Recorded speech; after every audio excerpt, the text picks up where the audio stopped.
আল্লাহ আখিরাত এগুলো কোনোভাবে মানলেও মানুষ যে রেসারেকশন পুনরুত্থান এটা মানে না।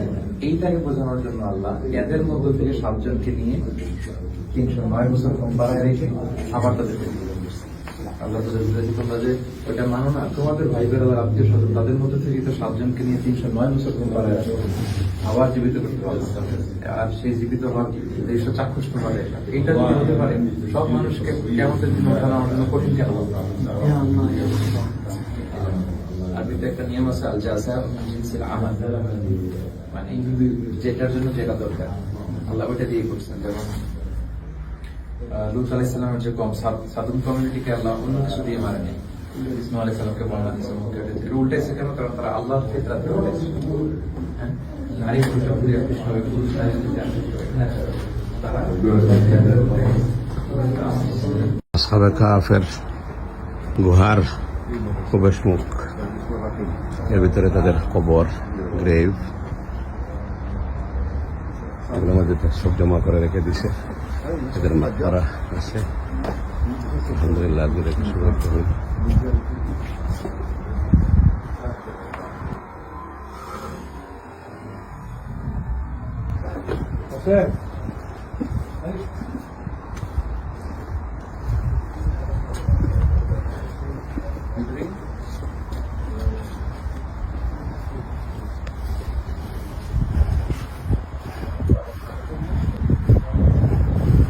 পিছনে তাদের মসজিদ সাবেক কাফের, নামাজ পড়লাম। আর এখানে তাদের মাকবারা কবর, 309 বছর এখানে তারা শুয়ে আছে।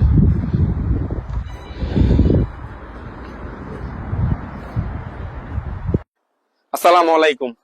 আমরা আপনাদেরকে আজ এমন একটা জায়গা দেখাবো, সেটা কোরআন শরীফের কোরআনুল কারিমের সেই 15তম পারা বা 18তম সূরা কাহাফ।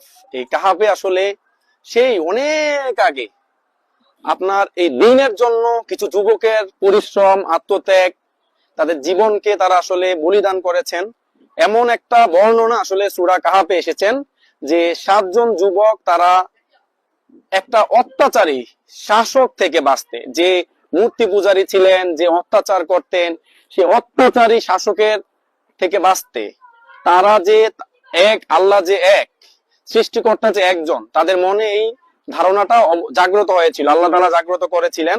সো তারা বাঁচতে তারা সমস্ত 7 জন যুবক একত্রিত হয়ে একটা গুহায় লুকিয়েছিলেন। সেই গুহাটার সামনে আজকে আমরা দাঁড়িয়ে, সেটা হচ্ছে জর্ডানের রাজধানী আম্মানে। আমরা আপনাদেরকে যদি দেখাই, আমরা এইটা হচ্ছে সেই জায়গা যেখানে সেই 7 যুবক এসে আশ্রয় নিয়েছিলেন। তারা এসে এখানে ঘুমিয়ে যান। ঘুমানোর পরে তারা আসলে উঠে দেখেন তাদের বড় বড় দাড়ি, তাদের হাতের যে মুদ্রা আছে সেই মুদ্রাও অচল এবং অন্যরকম একটা অবস্থা। তো আমরা আসলে আপনাদের যদি একটু ঘুরে ঘুরে দেখাই, আসলে এইটা সেই গুহা। সেই গুহাতে এখানে কবর আছে, এখানেও কবর আছে, এবং তারা আসলে এই জায়গাতেই তারা আশ্রয় নিয়েছিলেন, ঘুমিয়েছিলেন। তো ঘুমানোর পরে একটা কুকুর ছিল, যে কুকুরটাকে আসলে আমরা অনেকের হৃদয়ে, ছোট্ট একটা কুকুর আমাদের হৃদয়ে আশ্রয় নিয়েছিল, আমাদের হৃদয়ে এটা জীবিত, সেটা হচ্ছে কিতমির নামের একটা কুকুর। এই কুকুরটা ঠিক আপনারা যদি দেখেন, এই দরজার সামনে তারা দাঁড়িয়েছিল, সে এখানেই অবস্থান করেছিল। তারপর আস্তে আস্তে এই সেই গুহা এখানে এসে আপনাদের যদি দেখাই, এই যে এখানে সমস্ত কবরের হাড়গোড় আসলে এখানে আছে।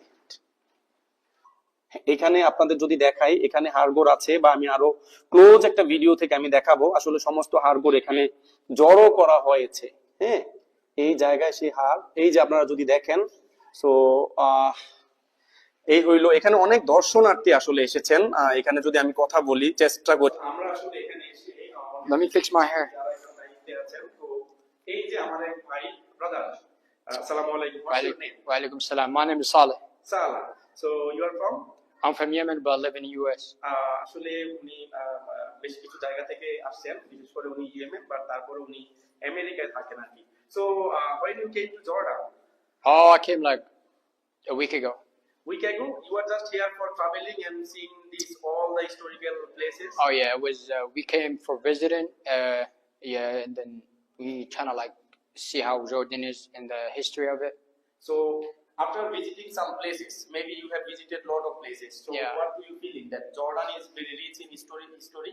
Jordan is one of the best countries I've ever been to, and they have a lot of history things, like from the Quran, especially this place right here. You can learn a lot, and you can see how back then it used to be. So about Ashab-e Kahf, you know, if you recited Quran, Yeah. so you may see there is some They- para in mid of Quran. Yeah, they So- stayed here for 300 years, 300,000 years, and then they start making dua for Allah, and then the stones opened for them. God opened the stones for So them. can I tell you one thing? That is, there Ashab-e Kahf, there was 7 young people Yeah. who just came here for escaping some like kufr. So as like that, you are from Yemen now living in USA. I'm not like dishonoring USA, but that is that circumstances like that. That there is lot of non-Muslim, non-Islamic people, and those are like against our culture, Islamic culture. Even though you are like you have a good spirit of Islam, so how you just you are holding on that spirit of Islam, even though you are living in USA. Every Muslim in the U.S. spread Islam. We talk about it. We have mosques there. We pray, and we don't get no problems with that. You got some states that got a problem with that, but in my city, my states, they don't got a problem with that. You know, I'm from Bangladesh. So you know about Bangladesh? I have a lot of Bangladeshi friends over there too. Oh, mashallah, mashallah. So this is called Muslim Brotherhood, and hope to see you in Bangladesh. I hope too. I may go there, inshallah. Inshallah. When তো আমি আসলে US এর citizen এক ভাই, আসলে তার কাছ থেকে তার অভিব্যক্তি জানার জন্য আসলে বলেছিলাম, তারপর বলেছিলাম যে আগের সেই হাজারো বছর আগে যেই আসহাবে কাহাবে অবস্থানরত ঘুমিয়ে পড়া সেই 7 যুবক যারা দ্বীনের বাণী তাওহীদের বাণীর অন্বেষণে তারা এখানে এসেছিলেন, আসলে এখনকার বর্তমান যে যুক্তরাষ্ট্র আসলে তাদেরও অবস্থাটা আসলে সেরকমই হতে পারে, কারণ সেখানে যে মুসলিমরা আছেন তাদেরও নানা প্রতিকূলতা, নানা বাধা বিপত্তি সত্ত্বেও তারা ইসলামের যে স্পিরিট আছে সেটা তারা বুকে ধারণ করেন। তো আসলে এই জায়গায় এসে আমাদের মনে হয় যে ইসলামটা জীবন্ত, এবং এখানে দেখেন এই গুহা ভেদ করে আসলে ইসলামের আলো পৌঁছে গিয়েছিল সেই 7 যুবকের মাধ্যমে। স্পেশালি এখানে সেই কুকুর, কিতমির নামে কুকুর, আসলে সে এখানে এসে তাদের পাহারাদার বনে গিয়েছিল। এখানে আসেন, আমরা এখন আসরের নামাজ আদায় করে এখানে এসেছিলাম।